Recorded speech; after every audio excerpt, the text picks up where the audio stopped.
This is Karen with newclevelandradio.net. And it's time for, now wait a second.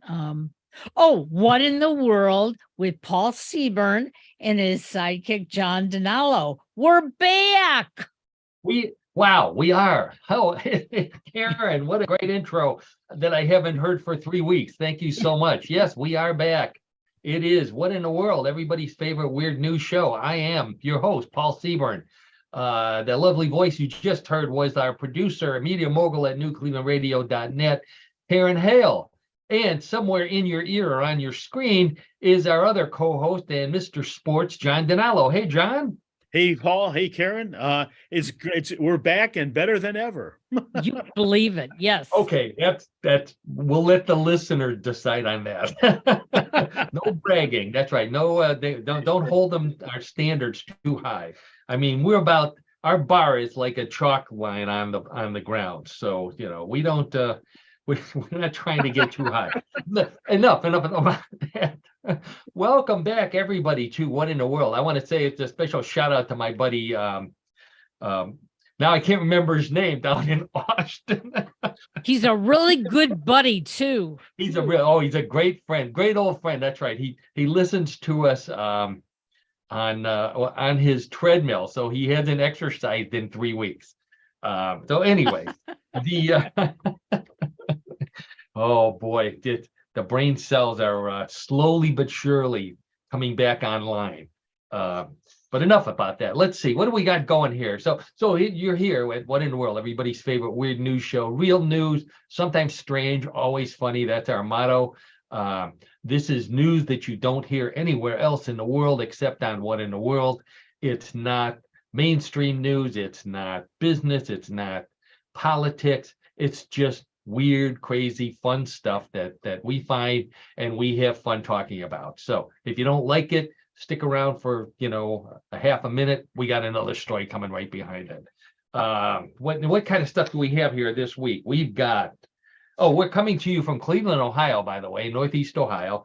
I am the head writer and editor at mysteriousuniverse.org, where you can go to take a look at some of the longer stories I do about the paranormal world. But none of that, very little of that stuff is what we talk about here, unless it's really strange and funny. Speaking of really strange and funny, how are you, John? I'm doing well, Paul. I'm doing well.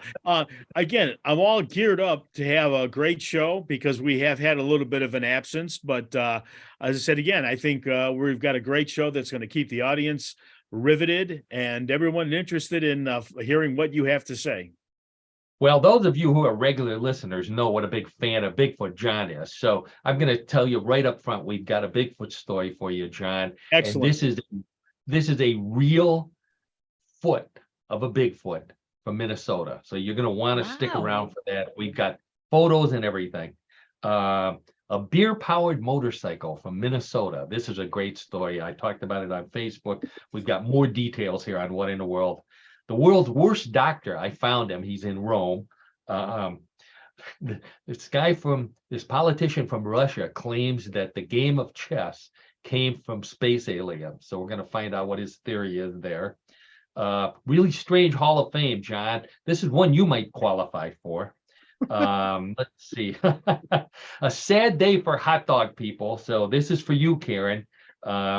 Unusual psychics. We were talking about this offline. I've got a very strange psychic to talk about. More odd news. I got a couple of world records. We always like talking about world records. Some trivia. John's got a great sport for us this week. Very odd, unusual sport. And then we play everybody's favorite weird news game, Bluff the co-host. So if you missed us, we're back. And let's get right to it. Check the time here. Okay, so Karen, I mentioned this to Karen offline. Our first story is for her. Some sad news from Karen's favorite motor vehicle. And I'm going to put it up onto the screen here. Karen knows what I'm talking about. I surely do. That is the Oscar Mayer Wienermobile. Karen's dream job was to drive the Oscar Mayer Wienermobile. Yes, and it was. Yeah, I'm afraid to say, Karen, that you can no longer drive the Oscar Mayer Wienermobile. Why? because it's now called the Oscar Mayer Frankmobile. Believe it or not, if you can see on the bun, on the photo here on the screen, it says the all beef Frank Frankmobile. No longer says Wienermobile. Wow. The reason, yeah, believe it or not, they're changing all the names. They call the car the Frankmobile Wiener whistles, which they used to pass out. I know Karen wanted to do that so bad. Wiener whistles are now called Frank whistles. And the drivers, so this is what you would have been, Karen, instead of being called hot doggers, they're called Frankfurters. And this is to celebrate the new recipe. Yeah, I know. The new recipe for the Oscar Mayer all beef Frank. What can you do to make an Oscar Mayer all beef Frank taste any better? That's my question. I don't know what it's an icon. I agree. I mean, when you put an all beef Oscar Mayer hot dog on the grill and it comes off, people are standing in line. They are. That's why I wanted to do this. You can't. Yeah. Well, the one thing, if the Oscar Mayer, this new Frankmobile, if it backs up into a big truck, it's still called a grilled Frank. So we'll give you that one, Paul. We'll give you that one. But also now, if Karen, this is if you're still interested in driving the vehicle, you can go to Germany. Now, Germany, it also has a different name because the Frankmobile or the Wienermobile is allowed to sell beer. So there, it's called the Frankenstein. Whoa! Yeah. Hey, I'm going to Germany. Go to Germany. That's right. Maybe you get some pretzels, some hot pretzels along with it. Okay, so this is one story I have from Rome. I've got two stories this week from Rome. So this is for John and me, the Catholics of the crew here. During his weekly audience a couple weeks ago, I think, in St. Peter's Square, the Pope Francis himself had to stop his speech when his phone rang. Believe it or not, he didn't turn it on vibrate, which may be a sin. I'm not sure if you're Pope, but he didn't turn it on vibrate. So he got a call and he actually stopped and took the call. Really important? Yeah, this is, I don't know, it must have been important. I don't know. He looked at it. People who could read lips, they were reading his lips to see what he was saying. And they said that they think it came from Washington, D.C., because they thought he said was, for the last time, you must come in person for confession. So, All are right. there any Catholic? I'm not going to mention any names, but I know one Catholic politician in Washington. So, Sure. So they asked him afterwards, who it was, and he says God butt dialed him. So they said, well, what did you say? He said, well, I had him on the phone. I asked that question that you've all been asking me about. And they said, what is that? And he said, God told me, take the Denver Nuggets in 4 straight. So, you should have listened. God, I know. Wow. Who would have expected the Denver Nuggets to beat the Lakers in 4 straight? Well, that's a big surprise. Sure. And the Miami Heat definitely make it to the finals. Everybody but the Pope. I wonder how much money the Pope made betting on that I don't know. It's confidential, I would think. Okay, so there's an NBA Hall of Fame. There's an NFL Hall of Fame. Here's a Hall of Fame that you can qualify for, John. And this is in Columbus, Ohio. 11 people spent 2 days at White Castle headquarters in Columbus, Ohio, where these people who are lifelong Slider fans were elected into the White Castle Cravers Hall of Fame. This is a real place in Columbus. I don't know what it is, but it's because that's where the headquarters is. I have to confess, I never knew anything like this existed, Paul and Karen. No idea. That's the reason why everybody listens to What in the World. Absolutely. 2 days, all expenses paid in beautiful Columbus, Ohio, at the I'm sure lovely White Castle headquarters. So they had a ceremony, they had a lunch here. I've got the the inside of the hallway here with previous winners. So Wow. they even invite previous winners back. So the new winners after the lunch of sliders, of course, they were given the traditional 21 fart salute from. Oh, Oh, God, oh, good. oh boy. So as I said, this is that guy. For those of you who can see on YouTube, there's a picture right here. That's Stan Lee. Stan Lee, the famous comic book cartoonist from, Sure, I believe, sure. Marvel. Yeah, he's a member of the Hall of Fame. So they vote for this every year, and they pick like anywhere from eight to I think 14 was the most people to join the Cravers Hall of Fame. Do you notice they're not in order by the year? They're just like scrambled all over there. Karen, that might be by design. I don't know. Yeah. Sliders affect your brain. You're Yeah. no longer able to count. I mean, you think about it, but no one ever buys one slider. I don't even know if they even sell one slider. It's always a bag of 6 or 12, or I don't know, a gross, which by the time you make it home, you've already eaten most of them. So maybe it affects your brain. I don't know. It certainly affects your ability to count. Sure. But if you crave, they call them cravers. People who eat them, they're called cravers. If you're craving sliders, if you really can't stand it, you have to have a slider.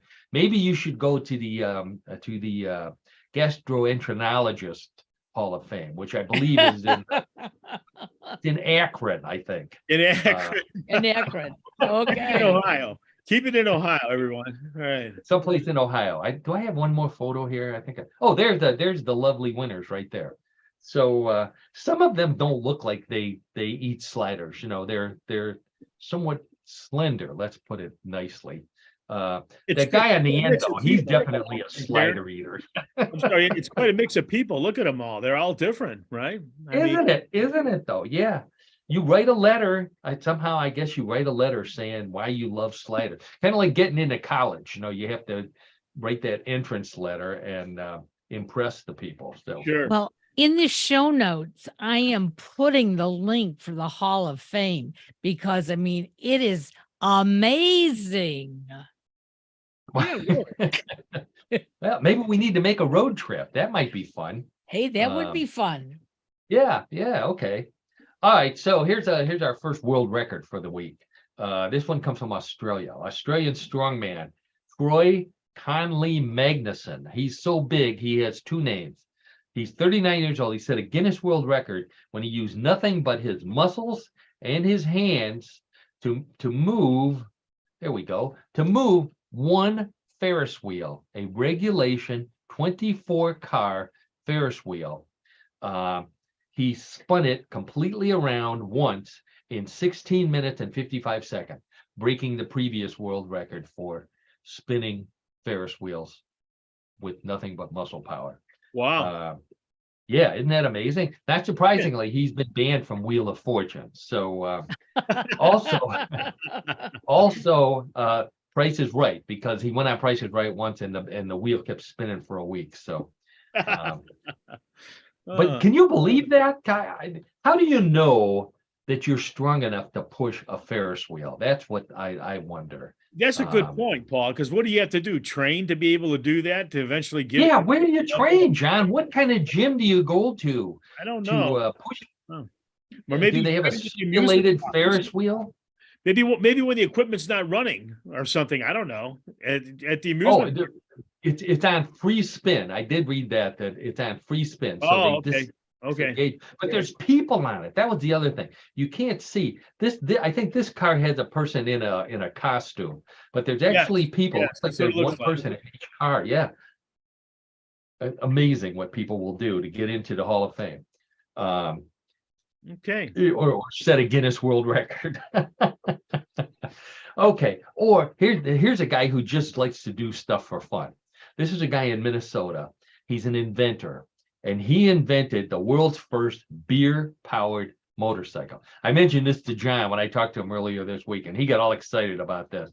John's a big fan of beer, somewhat fan of motorcycles. So here you go, John.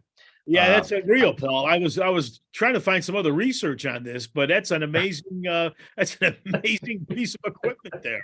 If you can see, I'm not right? I'm not convinced your wife would let you put this in the garage. No, I don't think that's going very far, Paul. No. So this is an actual motorcycle. That keg in the front of the seat is a 14-gallon keg connected to a heating coil, and it uses steam from the keg that heats up the keg, uses steam, beer steam, to propel it forward at speeds of, get ready for this, 150 miles per hour. Top Wow. speed on this Who would have beer thought that motorcycle. was possible? 150 miles per hour. Wow. What? When you get stopped by the cop, not only do you have to walk a straight line, but the people driving behind you have to walk a straight That's line. right. The That's bike right. has to ride a straight line. I mean, this is Oh, cops aren't looking forward to this. boy. So my question is, is this like gasoline? Do you have to get different kinds of octane, different kinds of beer if you want to use, for different areas of the country? For example, if you live in Colorado, do you have to ride the mountains on Coors beer? I don't know. Inquiring minds want to know. A whole new vista. John, of things. would you pour your favorite beer into a bike, or would you I don't drink it? know. I tell you what, I'd have to really think about that. I don't know. I think we lost John's sound here, Karen. Yeah, you got me right Or now. did I lose everybody's sound? I don't know. Okay, I can't hear what everybody is saying here. So Karen, would you You can't hear? check on the sound? Sound is fine here. It has to be your computer. Uh-oh. It sounds good on my end too, Paul. Yeah. Let me see what's going on here, because I'm not picking up. Can you hear me? Not yes or no. We can Yes, hear I can you. Yes. You can hear Yes. me. Okay, I can't hear either one of you. So let's turn my speakers on and off again. That didn't work. Let's see. How about if I take the photo down here? How about that? Does that We work can- any better? We can hear I can you. hear you fine, You Paul. can hear me. I can't hear you. Yeah. What do you say? Do you want to?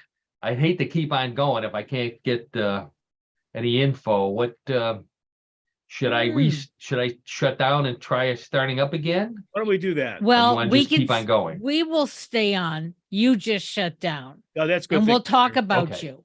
Yeah. I'll shut down. Yeah, you shut Yeah. down, we'll stay on. Okay. Okay. All right. Let's see what happens here. Sorry about that, everybody. Let's try it again.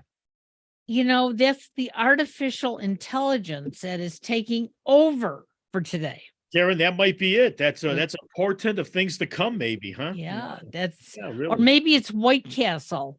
They didn't like my comments. Could have been the slide, right? It could have been the slider presentation, right? So to speak. Well, Oh boy. Well, it's okay. I hope our friend Paul can get back in and Sure. hear us and do our show today. So Yeah, he's let's signing in connect. right now. He's coming back.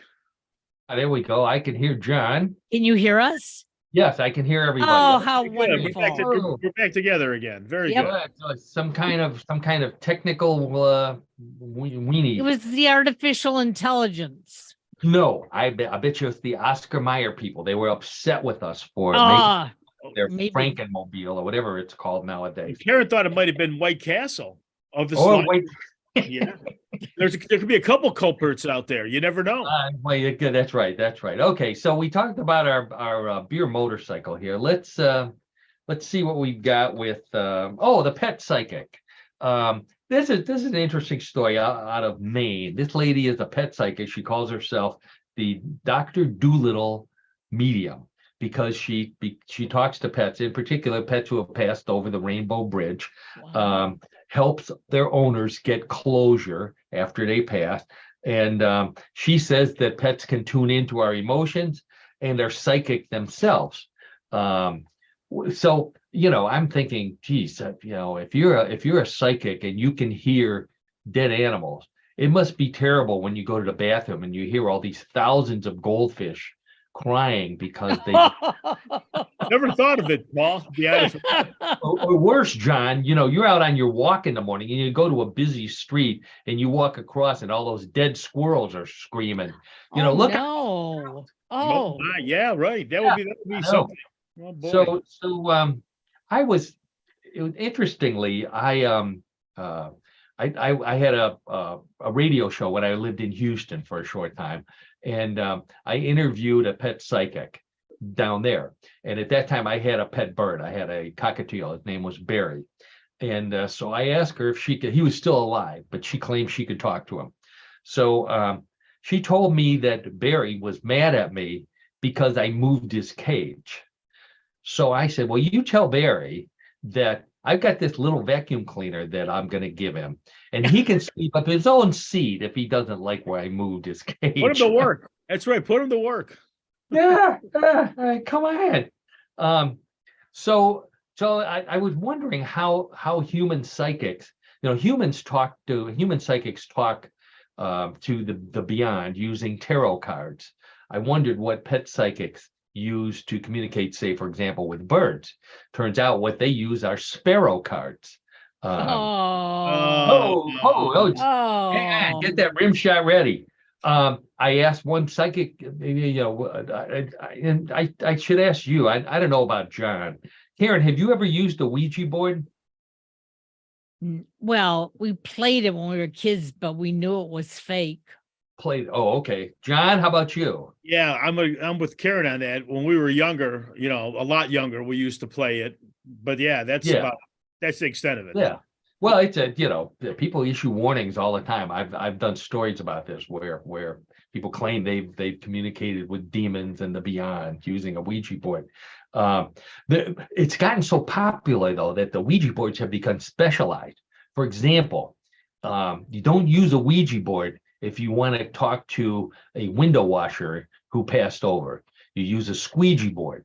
No. Oh, okay. Wait, there's more. There's more. Don't hang up. I'm sure there's more. One more. If you want to talk to a dead rock star, you don't use a Ouija board. You use a Ouija board. Oh,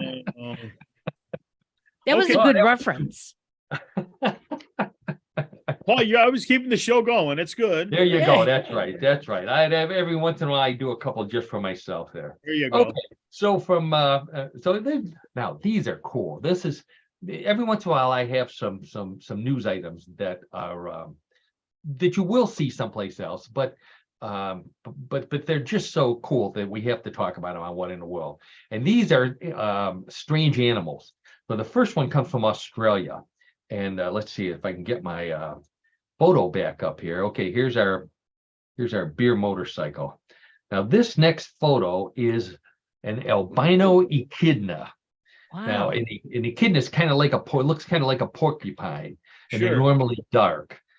This is a completely white albino echidna from Bathurst in Australia. The lovely Donna, when Donna and I made a visit to Australia, she actually saw an echidna in the wild. Normally you only see them in the zoo, but so this was a white spiny echidna that people were aware of, but they've never been able to get a photograph of it. Now here's another weird animal, and this is a pink elephant. You can see that little baby elephant down there was born. Yeah, very cute, completely pink. This is at the Mala Mala Game Reserve in South Africa. It's healthy. They checked it out. It's an African elephant, so it's got the big ears. Genetic condition known as leucism, so it's not an albino. It has a pigment condition. So now, for those of you who are looking for unusual animals like the pink elephant and the white echidna, if you see a purple alligator, what that means is you ordered the wrong mushrooms on your pizza. Oh. Yeah. Okay. All right. Now another story from Rome, and this is a doctor story. So this is actually an archaeological story, and now I'll take that photo down here for a second here. So some archaeologists were digging in a trash dump, a Renaissance area trash dump, forum Rome, and they found a completely intact 500-year-old urine flask. That's what they're called, urine flask, which doctors back then used to smell urine and even taste it as a way to Oh. diagnose problems. Yeah, I know. I know. They looked for the color, changes in color, sedimentation, smell, and flavor to diagnose jaundice, kidney disease, or diabetes, which makes your urine smell sweet and taste sweet, according to these doctors from 500 years ago. By the way, do you know what these doctors were called? Pediatricians. Oh. I'm telling you. You couldn't resist that one, Paul. I get that. Okay. You're on Three a weeks roll. off. 3 weeks off did something to me. Okay. That's right. That's right. This is true. This is actually true. The doctors would smell and taste the urine in order to diagnose problem. Kind of like wine tasters almost. I mean, how I can just imagine the classes you had to take in medical school in order to learn this. It's like the fancy wine testers where they swirl the urine under their nose and take Oh a big boy. deep breath. No. Hey, Paul, is this story going to be over soon? I hope. I mean, As soon as I get 2 more jokes in. just saying. Just saying. So yeah, it smells woody with a hint of citrus, and that's because I just ate a lime popsicle, Doc. Boy. That's right. 6 years of smelling urine in medical school. You could have been a plumber or a doctor, either way. Okay. Now, this is one of my favorite stories. So this one came from India. 4 men were arrested in Kodambakam, India. I'm not sure where that's located, for selling special eyeglasses. These eyeglasses, they claimed, would allow the wearer to see through clothes. That's right, X-ray eyeglasses. They were arrested for selling X-ray eyeglasses to business people. They apparently met them at hotels because they wanted to buy these things. All I have to say is I want to know how I can contact these guys because I want a refund on mine. They said they don't work. And believe it or not, I have a set of X-ray specs. There you go. Wow. Believe it or not, these things have been around for 80, 90 years. I'll tell you exactly how long they've been around in a second. So I have taken them out. I'm not going to take them out now because I'm afraid they'll fall apart. They don't work. It's an illusion. But I wanted to read the back. It says things like how to have fun with X-ray vision. This is for you, John. To see the bones in your hand is a very startling illusion. Hold your hand towards any source of light, such as a lamp, and explain that out of doors towards the sky. Then look at it with the glasses on, and you can see your bones.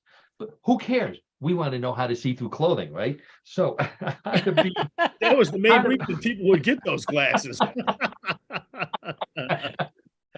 So yeah, there's all these instructions on the back on how to use it in different situations. They even had a simulated lady with where you can see through her clothes there. Honest to God, this is I think it would be very good with males, and I think a lot of men would like to have that. You better put, John, when next time I come over, I'll bring them. Okay. I spent $3.50 on these. There you go. I'm looking forward to seeing it, Paul. All right. Yeah. You would not believe these things, not this particular model here, but they were invented in 1908 by let's see, 1906. George McDonald. The patent they're patented. They're not just a novelty. They're actually patented. 1906, George McDonald. And then an improvement came out that was in 1909, also patented by Fred Wiedenbeck, which sounds like the name of a guy who would invent X-ray glasses. Then another new improved version came out, which they called ray specs. I'm not sure what the year is on that. Harold von Braun, okay, the German inventor, you remember him. He also invented the amazing sea monkeys. Remember those? you sent your quarter in and you got a little pack like a Kool-Aid pack. Yep. Oh And you yeah. put it- Okay. Now I remember now. Yeah. Yeah. Oh my gosh. Great disappointing stories from our childhood.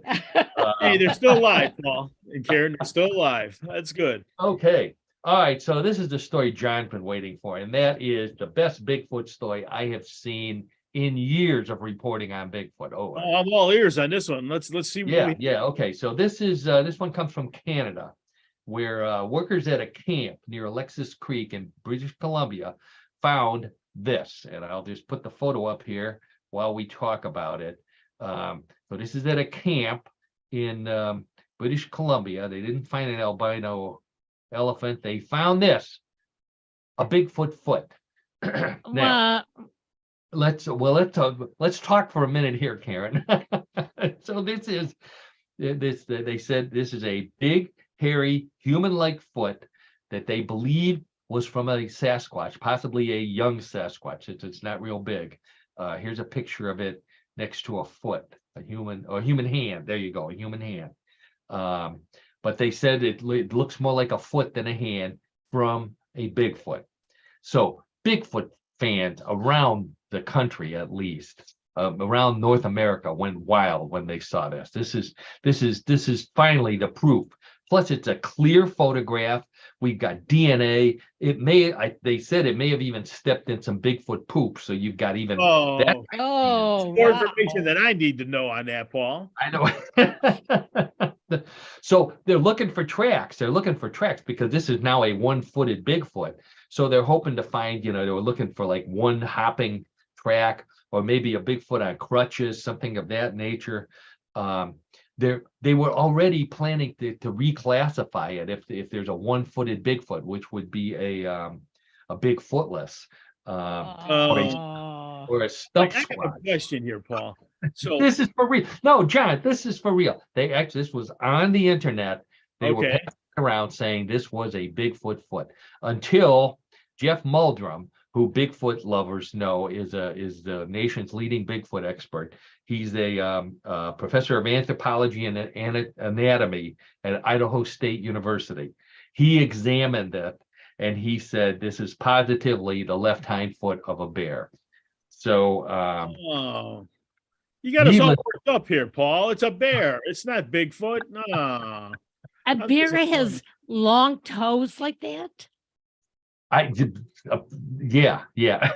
Are you implying that it may not be a bear either? Yeah, I thought bears had paws. Maybe various species, Karen, or something. Maybe I don't. Maybe. Okay. It almost looks like a glove, but Does almost look like a glove. Yeah. Well, that led me to the question I was going to ask, Paul, but I'm glad you answered it. Like, who actually does the analysis of the Bigfoot appendage? Like, well, yeah, a professor, Jeff is a worldwide laboratory, what have you, right? Okay, all right. Just curious. Yeah, there you go. Okay, well, he's the guy to call. Our buddy Don down in Florida, the Bigfoot, our friendly Bigfoot expert. He has met Jeff and talked to him about Bigfoot. So he would have spotted this right away. Gotcha. Okay. Interesting story. Another sponsor. We're never going to get it once I tell this story. Taco Bell. So Taco Bell filed a petition with the U.S. Patent Office to cancel Taco Tuesday, the trademark on Taco Tuesday. Believe it or not, Taco Tuesday is trademarked by a competitor of Taco Bell called Taco John's. Have you ever heard of Taco John's? I have not. So Taco John's owns the phrase. Taco Bell says it should be free for everyone to use, especially Taco Bell, of course. Personally, after I have tacos on Taco Tuesday, I call it Tums Tuesday because that's what you need, right? You need some. Believe it or not, Taco John's is an actual chain headquartered in Wyoming. It's like a southern and western chain. I didn't see it when I lived in Texas. In the early 1980s, they patented Taco Tuesday, spelled TWOSDAY, because they were selling two tacos for $1. Remember those days when you could get two tacos for $1? Oh, I sure. do. Yeah, of course. Mhm. Every college student knew that. Sure. 99 cents, in some places. Mhm. So it was so popular that they not only did they trademark it, but they also changed it to be only on Tuesdays, and that's why it became Taco Tuesday. 1989, when that happened. They call their food West Mex, not Tex Mex, but West Mex, and their hottest selling item is the potato ole, which is a bite-sized deep fried potato nugget coated with Mexican spices and seasoning. The potato ole. They Different. have yeah, tasty. 380 restaurants in 22 states. Wow. Hmm. Okay. All right. So this is a story I did on Mysterious Universe. It comes from Russia. John, are you a chess player? I don't remember. I haven't played in years. I Yeah. know the fundamentals, but I haven't played it in years. Karen, how about you? Are you a chess player? I don't know the difference between a king and a queen. Oh, okay, good. Oh, well, next time we play, we'll play for money with you. Okay. Yeah, sure.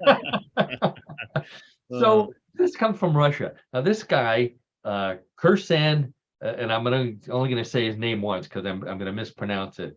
Ilyumazvinov. He is the former head of the International Chess Federation, former democratically elected president of the Republic of Kalmykia, which is one of the states of Russia, and the founder of a Russian publishing house. So he's a millionaire. He's a chess fanatic, and he's also a politician. So he claims that chess was given to us by aliens.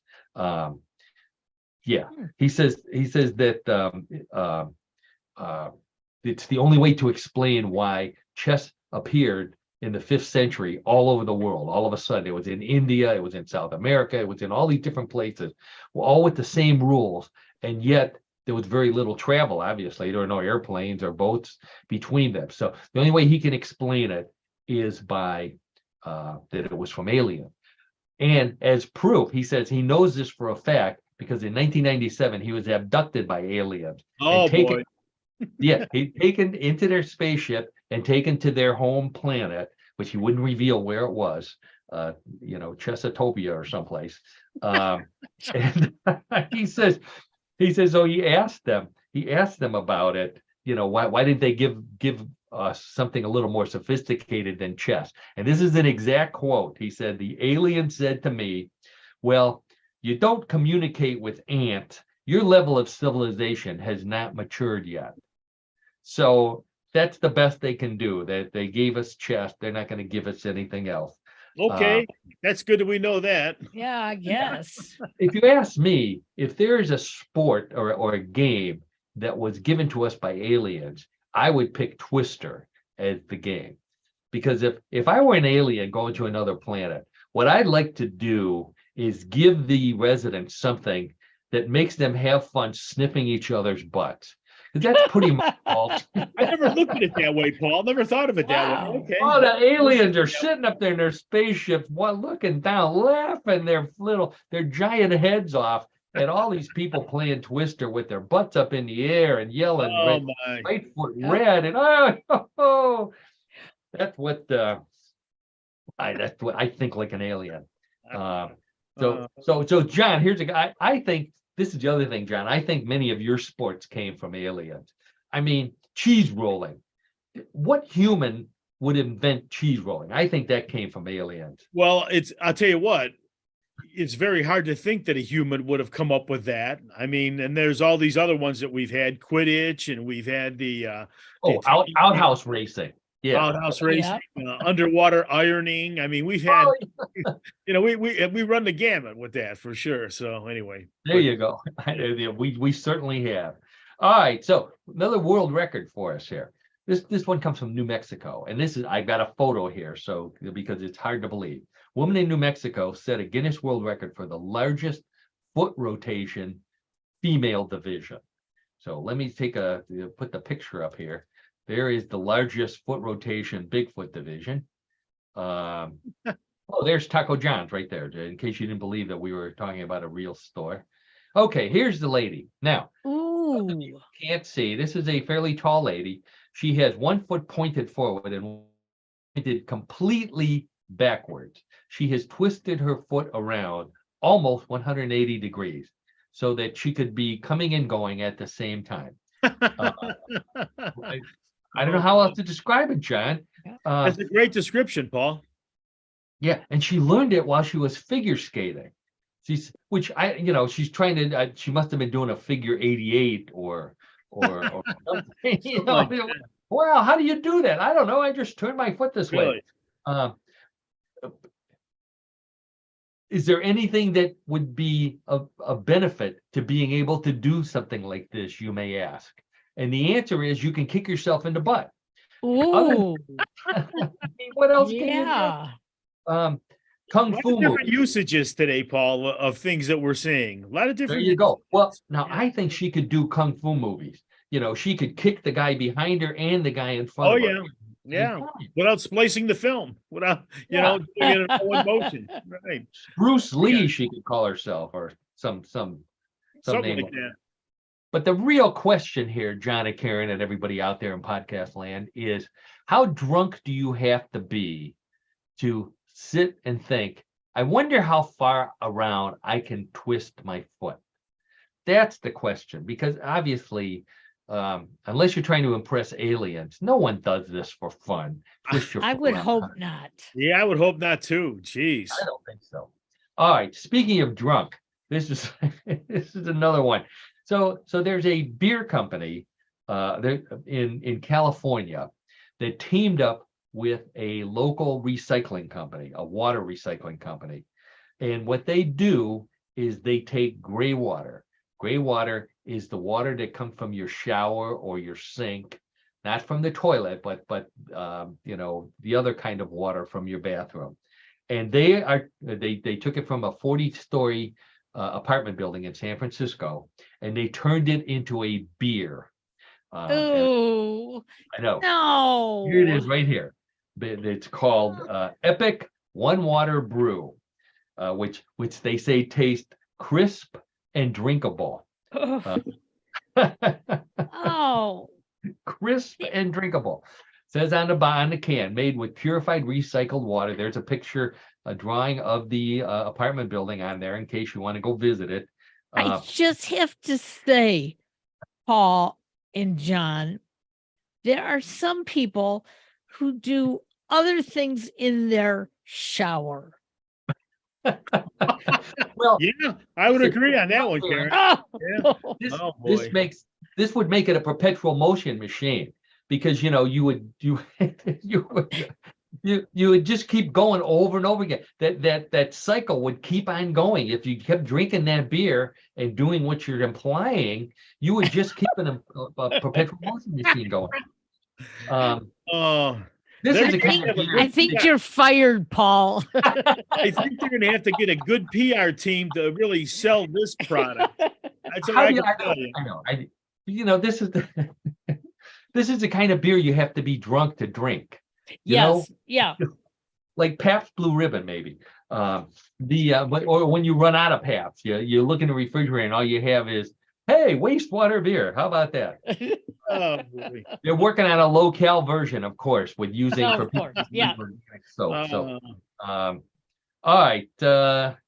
I think we're gonna stop it right there, because that's a unique product, Paul, that you've uncovered there. let's see if That's a we can top very that, unique John. I product. think we've reached the end of the weird stories for the week, and now it's time for What in the World of Sport with John Donalo.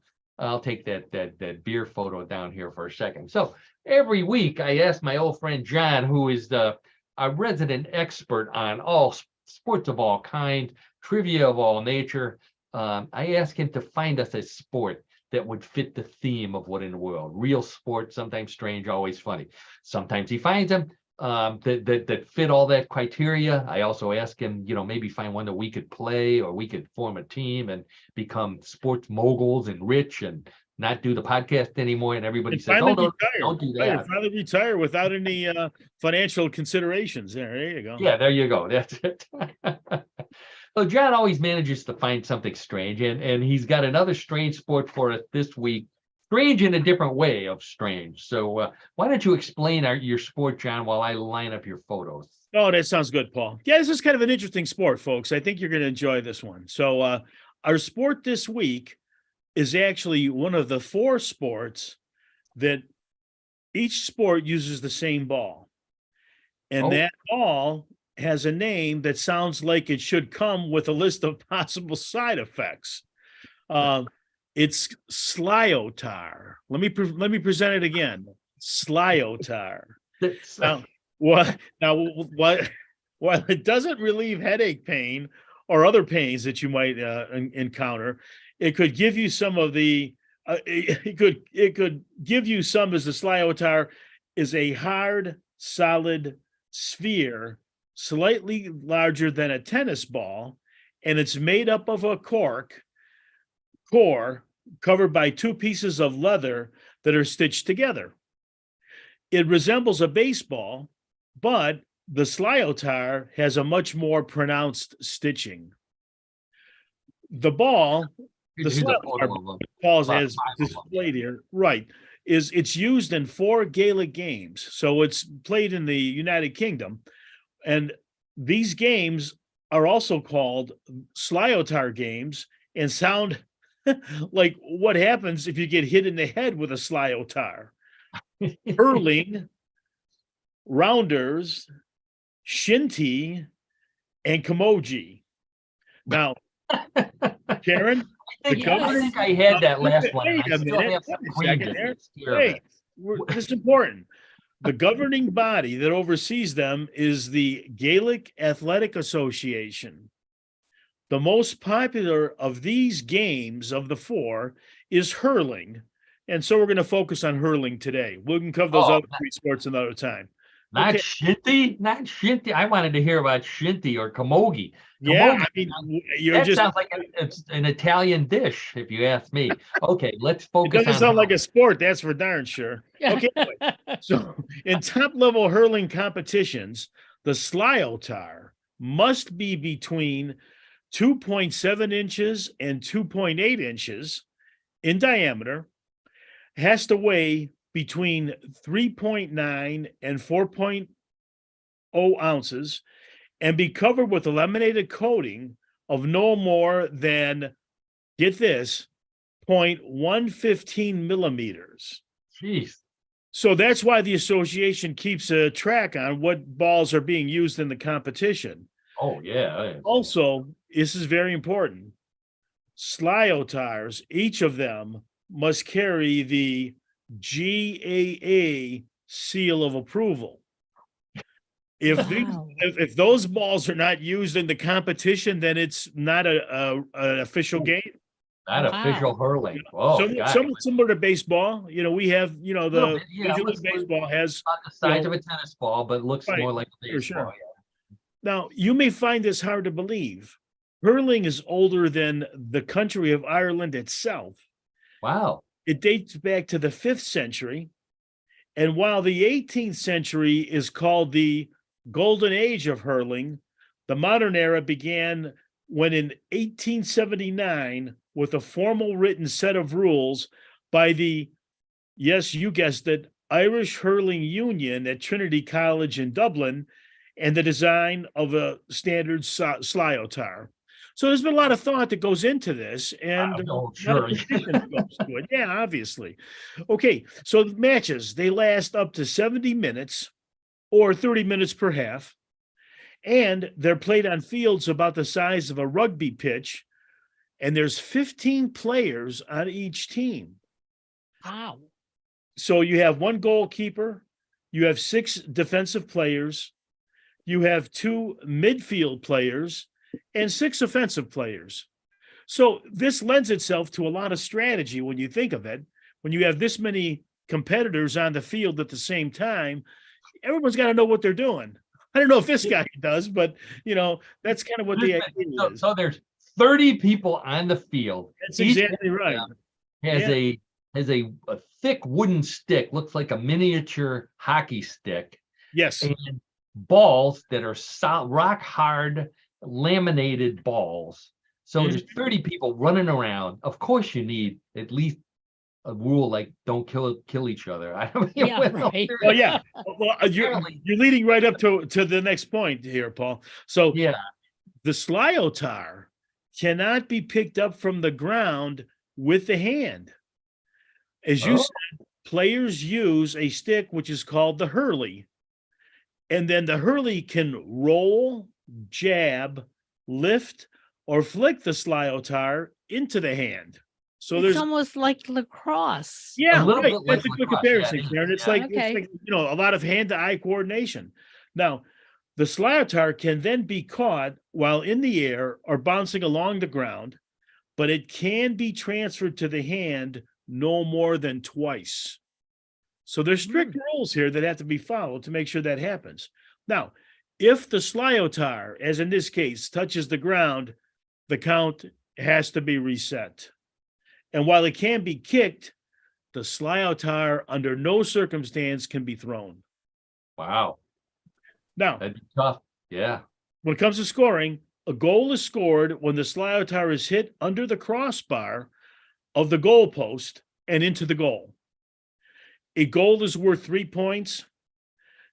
Fouls or penalties include picking up the slyotar with the hand and get ready for this, grabbing or holding another player's hurley. Oh, don't want to grab a hurley. Oh. Strictly prohibited. And now for our purposes, just to make sure that we don't get banned by the podcast censors today, remember, hurling is a sport, slyotar is a ball, Okay. and grabbing another player's hurley is never allowed. Oh. Always Wow. these conditions. We have always these conditions with these weird sports, but or that's Grabbing a weird. I'd say hurley. unusual. I would say this is more of an unusual sport. Not so weird.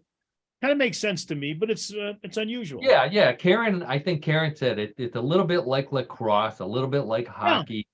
Yeah. Um, Sure. we have a photo here of two women playing. So, Uh-huh. Right. I don't know what they grab. They don't grab the hurley. They must-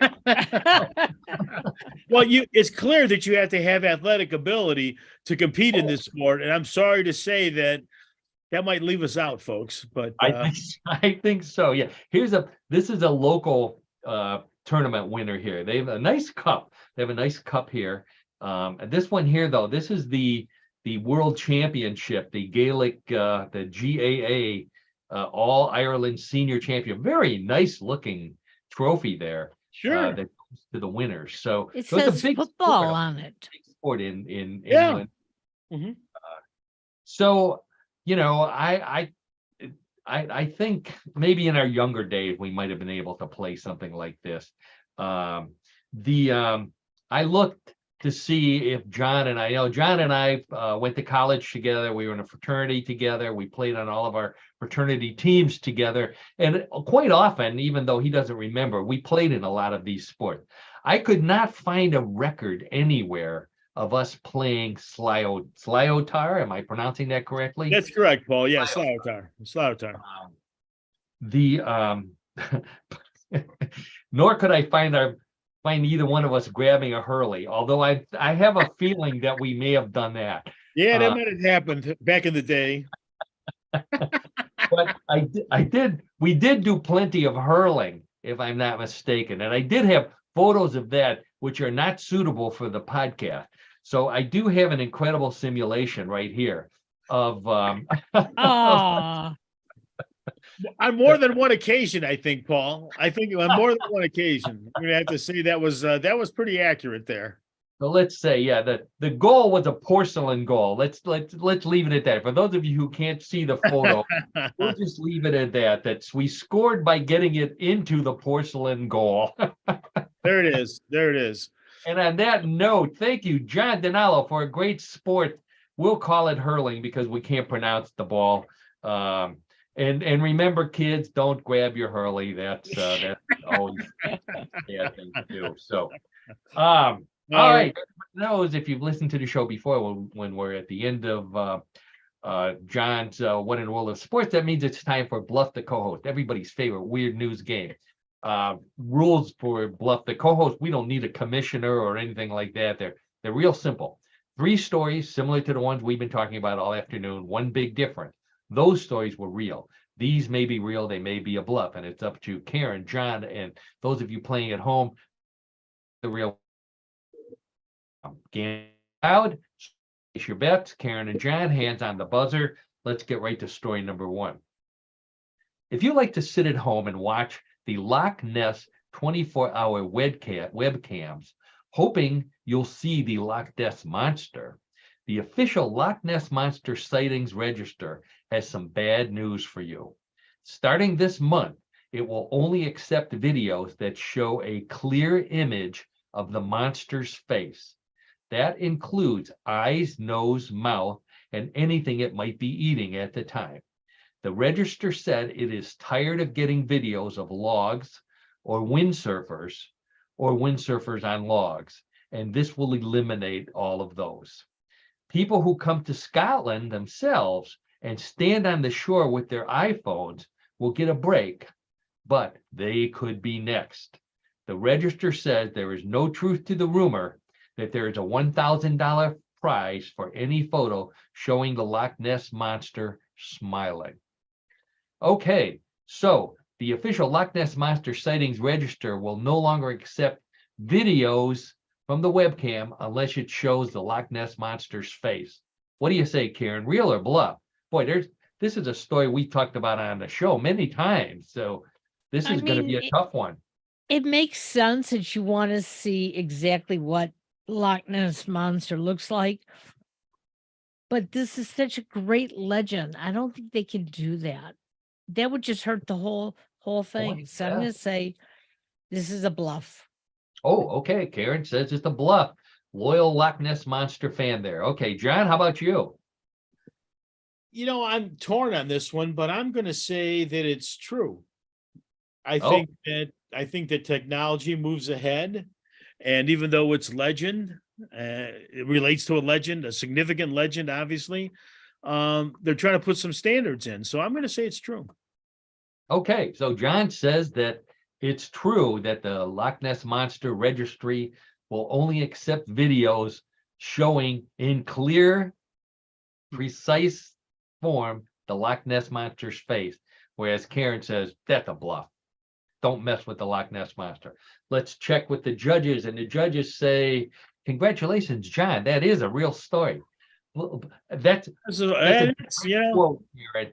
You have to see the monster's face. If they can't see the face, they don't accept the video. So they're getting tough. They're getting really tough over there. Standards come in all shapes and sizes now and all things, right? So that's kind of my thought on that. So, okay. So obviously, John spent the last 3 weeks studying for Bluff the Co-host. Annette and I were studying very, very diligently to make sure that we can at least I can have a representative showing here. So using that set of Bluff the Co-host flashcards. That's a true. They come in handy. check your pretty soon we'll have those at Walmart.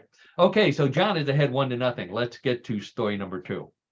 If you're one of those people who have to say, I wouldn't go in there if I were you after using the bathroom, you may be up for a commendation from your local fire department. It turns out one of the number 1 causes of explosions after number 2 is not smoking, but putting the air freshener container on the windowsill where it can sit in the hot sun all day until the pressure builds up and it blows up, shattering the window, igniting the curtains, and helping the person currently sitting down go a lot faster. Fire departments are recommending putting spray air freshener in the medicine cabinet, or just accept the fact that it usually smells worse when you mix it with peppermint anyways. Okay, so the story is that fire departments are now warning people not to use spray air freshener and put it on the shelf because it could explode and cause a fire. Real or bluff? John, what do you say? I'm going to have to say this is a bluff because you would have heard a lot of stories about these things occurring, right? I mean, just think of how many are used throughout the world And how many times have you heard something like this? I mean, I think whoever designed these cans, they got the right thing going, and would not let that happen. So I'm going to say it's a bluff. So John says it's a bluff. Maybe the people are so embarrassed that they don't report it, John. How about that? Well, that could be true also. I would say that's a possibility, but I'm gonna stick my neck out on this one. So Okay, so John says it's a bluff. How about you, Karen?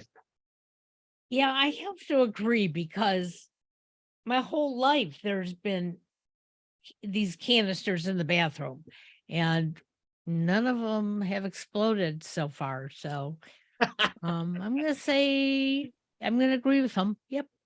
Okay, so Karen says it's a bluff. John says it's a bluff. Doesn't happen. Let's check with the judges.